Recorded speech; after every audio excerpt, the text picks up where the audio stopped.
कंदाकोट महकमा खुराक की बदनवानियां गंदम ट्रक भर के दीगर शहरों ब्लैक पर फरोख्त करने लगे। यहाँ फ्लोर मिल को गंदम आदम फराहमी से गंदम का आटा ब्लैक पर फरोख्त होने लगा। शहरी परेशान। मजीद यहाँ मौजूद महकमा खुराक के अफसरान से जानते हैं। असल में छा मसलो आहे, हिकु हूंदी आहे असांजी पंहिंजी ख़रीद थियल कणक जेका असां रेगुलर नमूने सां ख़रीद कंदा आहियूं, ठीकु आहे।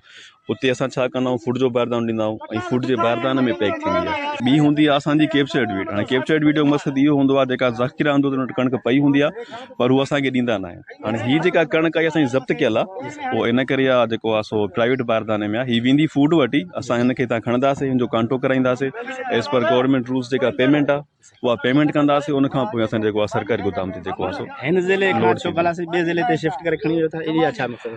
असल में जेका कणक रखी वेंदी आहे कंहिं बि ज़िले में, उहा रखी वेंदी आहे उन ज़िले जी पंहिंजी ग्राइंडिंग कैपेसिटी जे हवाले सां।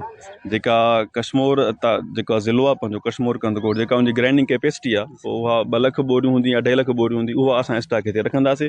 बाक़ी जेको एक्सेस में असांजो जेको स्टॉक हूंदो आहे उहो as per demand of other districts, ख़ासि करे कराची आहे, असां उन पासे ॾे 2400 भी हमशी कराइंदा। मैं मार्केट रेट जो अस्ते न फर्क के बाद गवर्नमेंट न देओ इशा वही स्टॉक का सरकार देव बजाय वही होर्डिंग का इशा होर्डिंग कर देव न चाह सरकार ये प्राइवेट इशा किथे वा 2021 किथे 31 निशियां लखाएं बोरी 31 निशियां देव ला तैयार ने हमशिले सरकार हरकत माच इशे जाते स्टॉक थी हमारे जीरा मा शिफ्ट करने कराची ला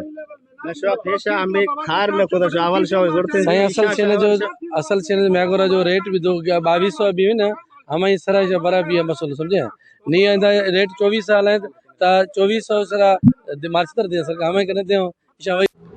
इन अफसरान का कहना था कि हमारे गोदामों में वाफर गंदम मौजूद है, इसलिए हम गंदम कराची मुंतकिल कर रहे हैं। एक फूड इंस्पेक्टर का कहना था कि इस वर्ष हमने 50% खरीदी है, फिर ये गंदम यहाँ की फ्लोर मिल को फराहम क्यों नहीं की जाती है।